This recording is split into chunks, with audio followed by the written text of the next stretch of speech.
Welcome to Now and Forever, a series of 10-minute reflections on good news spirituality, sponsored by the Charles and Catherine Free Family Foundation and brought to you from Watertown, New York, Our Lady of the Sacred Heart Parish. With me, Vicki Phillips and Pat Henry. Vicki, hi. Hi, Father. Hi, Pat. Hello, Father. Day, didn't you? Yeah, I'm okay. Well, we're in the groove here. So we're going to start. This is the general topic of family evangelization, and we're coming to something I think that's going to be a little interesting. Has to do with truth. Vicki, you want to start us off? A journalist by the name of George Allen White from Emporia, Kansas, is thought to have originated the so-called gray world in reaction to the biased and contentious press that held sway in his day. He thought that he was doing society a favor because powerful and bigoted owners of newspapers were not interested in cultivating informed public opinion. Their only objective was to press their point of view. When brought to its logical conclusion, White's theory that things are not black and white, but oftentimes gray, puts truth, if it does exist in the first place, beyond our reach. It would follow that we can no longer find a compelling reason to carry on a relentless search for truth. Okay. Now, what I was going to point out before you got here, Pat, Vicki and I were talking about this a little bit, is really what is truth? You know, that's what Pilate said. What is truth, right? I don't know. Did he say that? He did. Now, here's the thing. People today, they say, like, truth is relative. You know, truth is relative. You know, truth is relative. Well, that's part of this great world thing. But truth is not relative, but it is relational. In other words, truth relates to some other reality. For example, if you have 32 pounds per square inch pressure in your front tires, well, then it would be true if you actually have 32 pounds. If it was 14 or 28, well, no, it's not true. Mm-hmm. But another way of looking at this idea of truth, like I was telling Vicki, is like if you consider an arrow. An arrow is designed to hit a target. Mm-hmm. And you call it a true arrow if it really does hit the target. If it's designed and constructed in such a way that it meets its purpose. So that's another way of seeing truth. And now you can talk about truth for a human being. And then when you talk about that, you can tell your kids this in confirmation. Okay, we're working on something like that. Okay, so you're working on truth. See, that when you come to this, we as human beings, how are we designed? We're designed with free will, intelligence, memory, emotions, imagination. And we're designed for what purpose? To love. And as long as we love, we are in conformity with the truth. If we do not, then we're out of conformity to truth. And Pilate famously said, "Truth, what is truth?" You know, and of course, he couldn't know truth if he had to, because he's an occupying force in the Byzantine world. Everybody's trying to get there. It's hopeless. All right, Pat, go to the second question. Okay. Let's start talking the second paragraph. The problem with White's reasoning is that he identified the perception of truth with truth itself. How we perceive truth depends very much on our perspective, our point of view. If we want to discover why there are two sides to a given story, we must do more than examine the facts. We have to determine how the two sides see and therefore interpret the facts. That's where the gray comes in. So he says, Vicki, you see what he's saying there? Mm-hmm. It's how you see the truth. Right. That can make it gray, because I'm looking at it from this point of view and somebody else looking at another point of view. But the truth itself presents itself to the mind as the way it is. Now, here's where the big trouble is, the perception that comes in. If you have a perception that is up to you, you want to see truth. Let's see, what would be a good example here today? Like spring training time for, the baseball to come from spring training, right? And what team do you root for? What team does your Tim root for? Does he follow the Yankees or who?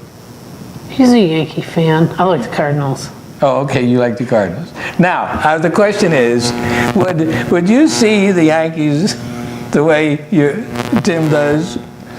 Or would he see the Cardinals the way you do? No. No. That's the way it is. Not at all. See, and that's where the real grade comes in, because you can have, that's just use baseball for an example, but you can have all kinds of things in life where you have different perspectives, different point of views, and you can't say the perception of truth is the same as truth. That's two different things. Truth is truth. Okay, I'm going to do this third one, and this paragraph has some sensitive stuff in it, so I won't necessarily follow the text entirely, without some explanation. Now, the first sentence is this: as Catholics, we hold that objective truth is not manufactured by our minds, but that it presents itself to our minds as a construct of reality. That's what I said. Now, truth presents it to our minds as a real thing, as a construct of reality. Not something we imagine, but something that is objectively there. And now you look at it. Now, here's the example the guy uses here is same-sex marriage. So if you look at same-sex marriage, a lot of people will say, well, you want these people, like the Supreme Court says, everybody should have a right to love one another. Well, nobody's denying the right that you have to love one another, but if you say same-sex marriage is great, you're trying to say that this relationship, this is more than just loving each other. But it can't, because marriage is ordained by 2,000 years of tradition and so forth. For what? To have children. Mm-hmm. And that's what marriage is about. And once we cease to have children in marriage, if you're just going to have dogs and cats for pets, well, I know you don't have a marriage. You have some kind of a social institution that is the end of society, because you're not going to have any children. But now, see what here he says, it's same-sex marriage, for example, as a construct, is not in accord with nature or reason. Now, how can you say same-sex marriage is not in accord with nature or reason? Well, because if you just look at nature, you're not going to see that as, the run-of-the-mill thing. Nature is you're going to have offspring. Is it correct? I mean, the way you look at, I don't care what you look at, either the birds and the bees or the deer and whoever, the whole idea is to have offspring. So, but then as far as reason goes, reason says, what benefit would this bring to society? Is this going to multiply or increase family life? Or is it going to raise children in a better atmosphere, so forth and so on? Hey, that would have to be proven, and it certainly looks like it would not. So now, for it to be true philosophically, if same-sex marriage was true in conformity with our purpose and design, it would have to align itself with at least one, if not three standards: the good, true, and beautiful.